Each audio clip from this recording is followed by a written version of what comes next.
The Orlando Magic this offseason were able to extend Jonathan Isaac to a 5-year, $84 million contract, which to some people may be a pretty big risk because of Isaac's history of injuries. But when he's on the floor and fully healthy, Jonathan Isaac is in the conversation for one of the best defenders in the league. Now at 6'10 with a 7'1 wingspan, Isaac is one of the best rim protectors in the NBA, where he's got the size, length, and timing to provide an extra layer of resistance around the basket. And along with that build, Jonathan also gets good lift off the floor, and he's not afraid to elevate up and meet anybody at the rim. You'll see the 7'4 Victor Wembanyama catch the short roll with some momentum going towards the basket, but Jonathan from the weak side has no problem sliding over and meeting Wemby at the rim. And along with his length and verticality, Jonathan also has really good speed and coordination on the floor, where he's got the control to time the offense's finish while backpedaling in transition, plus the mobility to scramble down and swat shots from behind. Isaac was there. Isaac on this play is going to initially start out chasing Hawkins off his screen, and while his momentum is being pulled downhill, Isaac has the control and timing to load up off 2 feet and shoot up to swat this layup. The Magic on this play are going to double Giannis on the ball, and this Milwaukee player is able to get free for this baseline cut. But from this spot, Isaac is able to cover all this ground by taking one big step and parachuting up to the rim. So Jonathan's combination of length and speed allows him to cover a ridiculous amount of ground, which makes him elite at scrambling to take away open looks at the rim. Passes it to Sabonis. Now, one really underrated physical element in Isaac's game is going to be his strength. When elevating up and meeting the offense at the rim, Isaac has really good stability in the air, where he can both absorb contact and keep his base to still eliminate the shot. This play here is pretty crazy, where Jonathan in gap is going to slide across to stop the ball, and he's going to get vertical to both affect the shot and avoid fouling. And after getting bumped back, Isaac still has the control to lift up and also take away this dunk at the rim. So as a rim protector, Isaac checks all the physical boxes. He's got the length and lift to meet the NBA's most explosive players at the rim, while also having the mobility to cover a ton of ground on the floor. Plus he's also got the strength to absorb contact around the basket. And when Isaac is on the floor, he commonly has this force field effect around the basket, where instead of challenging him at the rim, players elect to kick the ball out, which leads to less efficient offense. Jonathan's strength also carries over to his defense on the floor, where he's also got the stability to hold his ground against lumbering centers, being able to wall off these physical backdowns and push his man out into these more difficult extended out looks. Notice on this play how the Magic are comfortable letting him guard Evan Mobley one-on-one, and Jonathan's able to completely eat up this backdown. So if Orlando wants to go small and play Jonathan at the 5, he's got the build to match up with pretty much every NBA center, and the Magic aren't going to be giving up any mismatches down low.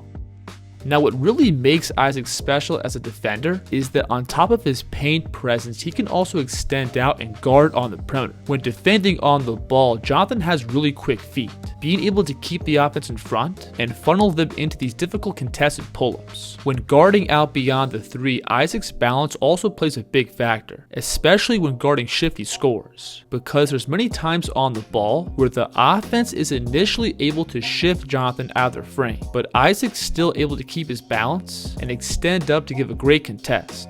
Notice on this play how off balance Tatum gets Isaac with his crossover, but Jonathan still has the balance to find his space to then shoot up and give a great contest. And that footwork and balance combined with Jonathan's length makes him a really difficult one-on-one matchup, because even if you're able to open up his stance and create some good separation off the dribble, Isaac still has the ability to eat up that space and force you out into a difficult pull-up. And then if the offense decides to attack all the way into the deep paint, they then have to deal with one of the best shot blockers in the league. Bogdanovich down the middle, goes swatted away. Isaac's mobility also makes him elite at navigating screens, where he's got a great feel of reading angles and keeping himself attached to his man. Watch him here step up and meet LeBron out beyond the 3, and he's going to dart underneath the screen to then shoot back out and swat this 1-foot 3.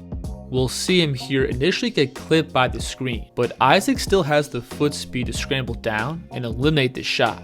And Jonathan's also comfortable working through screens off the ball. The Celtics on this play are going to try to set this pin down screen for Tatum, but notice how easy it is for Isaac to blast through and be right in Tatum's airspace on the catch. So as an on-ball defender, there's pretty much nothing missing in Isaac's game. He's got the tools to be an elite rim protector, the foot speed to step out and contain the ball on the perimeter, plus he's also elite at navigating through screens. And we haven't even gone over his presence off the ball. When extending up and playing in gap, Isaac is an extremely problematic help defender, where he's got the length to sit deep in driving lanes and reach out to deflect passes. You'll see him here first step across to clog up this driving lane. Then he's going to shoot out and jump in this passing lane. Jonathan's foot speed and coordination also makes him a great defender in scrambles, where he's elite at closing out to take away the three, to then funnel the offense into these difficult, less efficient twos. When closing out, Isaac's elite at reading angles, where he's great at moving his feet to stay in front, to then simply stay vertical to disrupt their shot. And when guarding these straight line drives, Jonathan always keeps space between him and the offense, which both helps him avoid fouls and gives him room to head off their driving line. We'll see him here scramble out and run Georges Niang off the line. And notice how Jonathan leaves just a little bit of space between him and the ball. And even after Niang works him underneath the basket, Jonathan still has the reach to alter this finish. We can see the same thing here, where Isaac again shifts out and takes away the three, then rotates back down and heads off the offense's drive, forcing them into this heavily contested runner. So because Jonathan has the size and length to contain the ball on closeouts, he's also comfortable helping off some pretty advanced scores. You'll see him here aggressively shift off Jason Tatum, then close back out and meet him beyond the three. And from here, he simply got too much length and speed for Tatum to deal with. 2 to shoot, guarded by Isaac, the fake.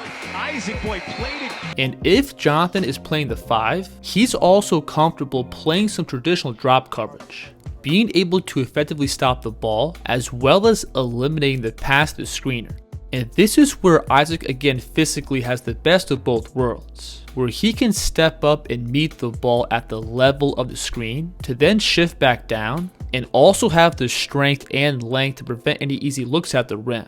We'll see him here defending this ball screen in the middle of the floor, and Isaac's presence in the paint deters this player from even committing a shot. But after he hits the roll man, Jonathan then has no problem rotating back out to then swap this turnaround jumper.